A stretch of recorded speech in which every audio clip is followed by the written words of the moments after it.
ക്ഷേത്രോത്സവങ്ങളിൽ വിവിധ കലാരൂപങ്ങൾ അവതരിപ്പിക്കാറുണ്ടെങ്കിലും അവയിൽ മിക്കതും മതിൽക്കെട്ടിനു പുറത്തായിരിക്കും അവതരിപ്പിക്കുക.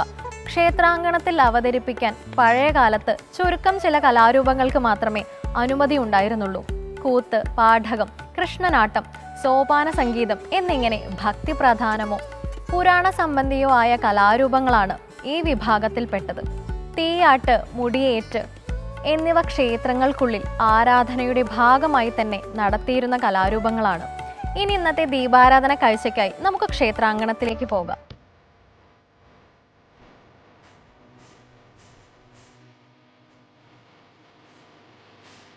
ഇത് ചെട്ടിക്കുളങ്ങര ഭഗവതി ക്ഷേത്രം.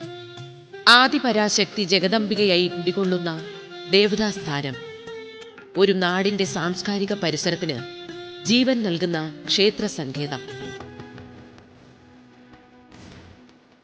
ആലപ്പുഴ ജില്ലയിലെ ചെട്ടിക്കുളങ്ങര എന്ന സ്ഥലത്താണ് ക്ഷേത്രം സ്ഥിതി ചെയ്യുന്നത്.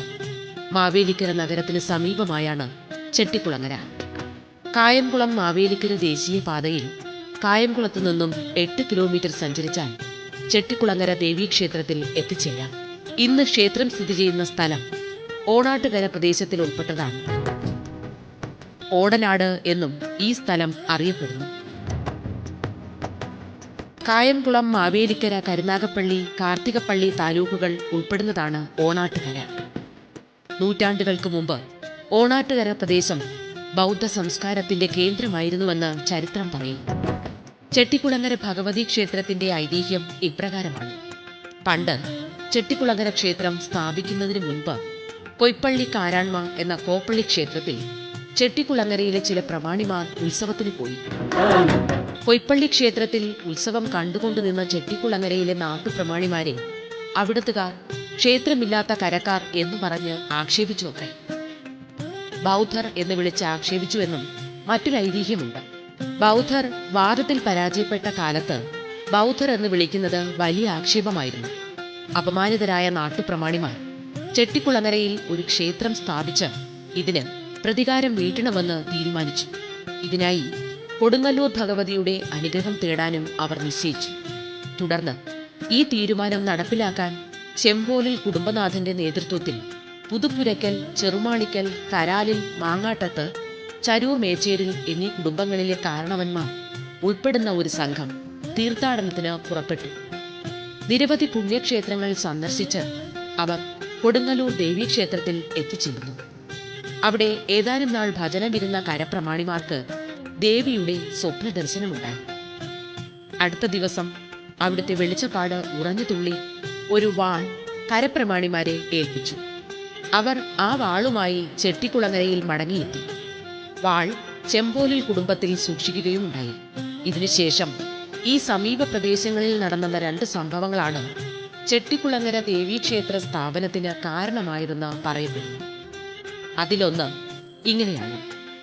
ചെട്ടിക്കുളങ്ങരയ്ക്കടുത്ത് കരിപ്പുഴയിലെ കടത്തുവള്ളക്കാരൻ തന്റെ ജോലി തീർത്ത് പോകാനൊരുങ്ങുമ്പോൾ മറുകരയിൽ നിന്നും ഒരു വൃദ്ധ സ്ത്രീയുടെ വിളി കേട്ടു. ആ വൃദ്ധ സ്ത്രീയെ അസമയത്ത് ഉപേക്ഷിച്ചു പോകുന്നത് ശരിയല്ലെന്ന് കരുതിയ കടത്തുകാരൻ അവരെയും കൂട്ടി യാത്ര തുടങ്ങി. വഴിമധ്യേ വൃദ്ധ സ്ത്രീ ഒരു മരച്ചുവട്ടിൽ വിശ്രമിക്കുകയും വെളുപ്പിന് വള്ളക്കാരൻ ഉണർന്നു നോക്കിയപ്പോൾ വൃദ്ധയെ കാണാനും ഉണ്ടായിരുന്നില്ല. ഈ അത്ഭുത സംഭവത്തെപ്പറ്റി അയാൾ നാട്ടുപ്രമാണിമാരെ അറിയിച്ചു. ഇതിനുശേഷം രണ്ടാമതൊരു സംഭവവും ഉണ്ടായതായി പറയപ്പെടുന്നു. ഇന്ന് ക്ഷേത്രം നിൽക്കുന്നതിന്റെ തൊട്ടടുത്തായുള്ള ഒരു നമ്പ്യാത്രി ഗൃഹത്തിൽ വീടിന്റെ കെട്ടിമേയൽ നടക്കുകയായിരുന്നു. മുരകെട്ടുകാർക്ക് ഉച്ചക്കഞ്ഞിയും മുതിരപ്പുഴുക്കും വിളമ്പിക്കൊണ്ടിരുന്നപ്പോൾ അപരിചിതയായ ഒരു വൃദ്ധസ്ത്രീ അവിടെ എത്തി. അവരോടൊപ്പം കഞ്ഞി കുടിച്ച ശേഷം അവർ അവിടെ നിന്നും അപ്രത്യക്ഷയായി. ഈ സംഭവങ്ങൾക്ക് ശേഷം കരക്കാർ ഒരു ജ്യോതിഷിയെ കണ്ട് പ്രശ്നം വയ്പ്പിക്കുകയും പ്രശ്നവിധി പ്രകാരം ചെട്ടിക്കുളങ്ങരയിൽ ദേവീ സാന്നിധ്യമുണ്ടെന്ന് കണ്ടെത്തി ക്ഷേത്രം നിർമ്മിച്ച് പ്രതിഷ്ഠ നടത്തുകയും ചെയ്തു.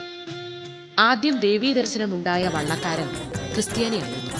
അയാളുടെ ദേവീഭക്തി മുൻനിർത്തി ചെട്ടിക്കുളങ്ങര ക്ഷേത്രത്തിലെ വെടിവഴിപാടിന്റെ ചുമതല പിന്നീട് അയാൾ ഏൽക്കുകയാണ് ഉണ്ടായതെന്ന് പറയപ്പെടുന്നു.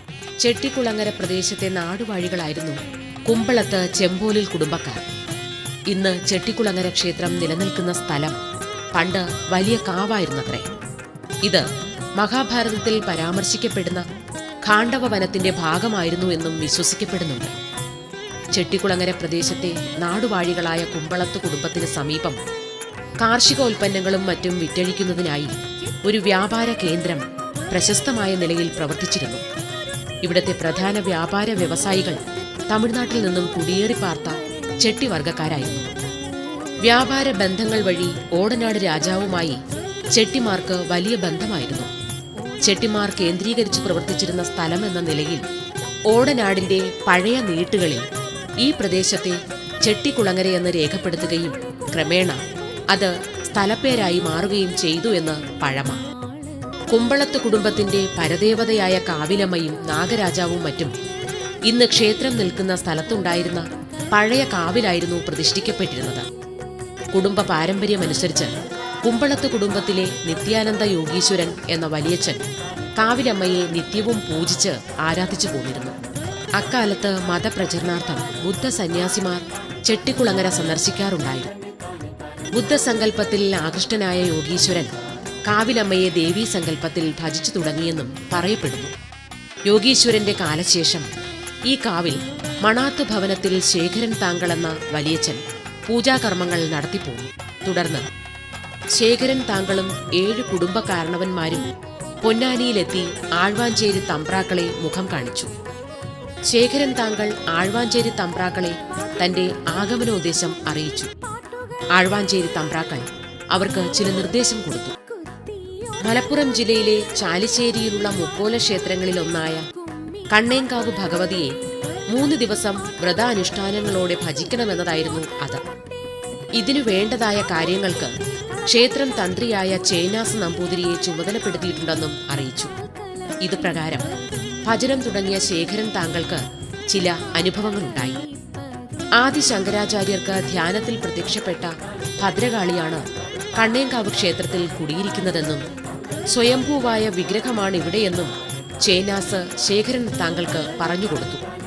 ആഴ്വാഞ്ചേരി മനയിൽ സൂക്ഷിച്ചിരുന്ന ഒരു ഗണപതി വിഗ്രഹം അദ്ദേഹം ശേഖരൻ താങ്കളെന്ന വലിയച്ഛനെ ഏൽപ്പിച്ചു. ഈ വിഗ്രഹമാണ് ചെട്ടിക്കുളങ്ങര ശ്രീകോവിലിനോട് ചേർന്ന് തെക്കുവശത്ത് പ്രതിഷ്ഠിച്ചിരിക്കുന്നത്. ചെട്ടിക്കുളങ്ങരയിലെ പ്രതിഷ്ഠ കഴിഞ്ഞ് ഏതാനും വർഷങ്ങൾക്കു ശേഷം മുറജപത്തിന് നേതൃത്വം നൽകിയ ആഴ്വാഞ്ചേരി തമ്പ്രാക്കൾ തിരുവനന്തപുരത്തു നിന്നും മടങ്ങുമ്പോൾ ചെട്ടിക്കുളങ്ങര ക്ഷേത്രം സന്ദർശിച്ചതായി ചരിത്രം പറയുന്നു. ചൈതന്യവത്തായ ചെട്ടിക്കുളങ്ങരയിലെ ദേവീ പ്രതിഷ്ഠയിൽ തന്റെ നിർദ്ദേശങ്ങൾ പാലിക്കപ്പെട്ടതിൽ തമ്പ്രാക്കൾ അതീവ സന്തുഷ്ടി പ്രകടിപ്പിക്കുകയുണ്ടായി. മുക്കോല ക്ഷേത്രങ്ങളിലൊന്നായ കണ്ണേങ്കാവ് ഭദ്രകാളിയുടെ ചൈതന്യം പ്രതിഫലിക്കുമെന്നും ഈ പ്രദേശത്തെ ഐശ്വര്യ സമ്പൂർണമാക്കി ഭഗവതി കാത്തുരക്ഷിക്കുമെന്നും തമ്പ്രാക്കൾ ആശീർവദിക്കുകയും ചെയ്തു. ചെട്ടിക്കുളങ്ങരയിലെ പ്രതിഷ്ഠാ ലക്ഷണങ്ങൾ അനുസരിച്ച് വ്രതാനുഷ്ഠാനങ്ങളോടെ 21 ദിവസം ഭജനം ചെയ്താൽ സർവ അഭീഷ്ട സിദ്ധി ഉണ്ടാകുമെന്നും തമ്പ്രാക്കൾ അഭിപ്രായപ്പെട്ടു. പിന്നീട് ചെട്ടിക്കുളങ്ങരയിൽ മടങ്ങിയെത്തിയ ശേഖരൻ താങ്കളും നാട്ടുപ്രമാണിമാരും ക്ഷേത്ര നിർമ്മാണത്തിനു വേണ്ടി പ്രസിദ്ധനായ ഒരു ജ്യോതിഷിയെ വരുത്തി പ്രശ്നചിന്ത തുടങ്ങി. പ്രശ്നചിന്തയിൽ മഹാസരസ്വതി, മഹാലക്ഷ്മി, ഭദ്രകാളി എന്നീ ശക്തികളുടെ വിവിധ ഭാവങ്ങൾ ഉൾക്കൊള്ളുന്നതായിരിക്കണം പ്രതിഷ്ഠ എന്ന് വിധിക്കപ്പെട്ടു. മകരമാസത്തിലെ ഉത്രട്ടാതിക്ക് പ്രതിഷ്ഠ നടത്തണമെന്നും തീരുമാനിച്ചു. ശ്രീകോവിലും വിഗ്രഹവും നിർമ്മിക്കുന്നതിന്റെ എല്ലാ ചെലവുകളും കായംകുളം, മാവേലിക്കര, കൊടുങ്ങല്ലൂർ കൊട്ടാരങ്ങൾ ഏറ്റെടുത്തു. പ്രതിഷ്ഠാ ദിവസത്തെ എല്ലാ ചെലവുകളും 6 വീട്ടിൽ മാടമ്പിമാരും ഏറ്റെടുത്തു. തൃശൂരിലെ വേദമഠാധിപതിയായ നമ്പൂതിരിയുടെ നിർദ്ദേശപ്രകാരം വല്യച്ഛൻ ആദി ശങ്കരാചാര്യ ശിഷ്യനായിരുന്ന പത്മപാദാചാര്യർ മാവേലിക്കരയിലെ കണ്ടിയൂർ ശിവക്ഷേത്രത്തിൽ കിരാതമൂർത്തി പ്രതിഷ്ഠയ്ക്കായി വന്നു ചേർന്നപ്പോൾ അവിടെ ചെന്ന് ആചാര്യരെ കാണുകയും ചെട്ടിക്കുളങ്ങരയിൽ പ്രതിഷ്ഠ നടത്തണമെന്ന് ബോധിപ്പിക്കുകയും ചെയ്തു. മകരത്തിലെ ഉത്രട്ടാതിക്ക് പ്രതിഷ്ഠാകർമ്മം നിശ്ചയിച്ചു. പ്രതിഷ്ഠാകർമ്മത്തിന് ആവശ്യമായ വസ്തുക്കളുമായി കൊടുങ്ങല്ലൂർ തമ്പുരാൻ പരിവാര സമേതം 4 ദിവസം മുമ്പ് തന്നെ ചെട്ടിക്കുളങ്ങരയിൽ എത്തി. കൊടുങ്ങല്ലൂർ ഭദ്രകാളി ക്ഷേത്രത്തിലെ ശാന്തിക്കാരിൽ ഒരാളെയും തമ്പുരാൻ കൂടെ കൂട്ടിയിരുന്നു. പത്മപാദാചാര്യരുടെ പ്രധാന സഹായികളായി പ്രതിഷ്ഠാകർമ്മത്തിൽ പങ്കെടുക്കാൻ താഴമൺ ഇല്ലത്തെ തന്ത്രി മുഖ്യനും വാളക്കോട്ട് ഇല്ലത്തെ നമ്പൂതിരിയും സന്നിഹിതരായിരുന്നു.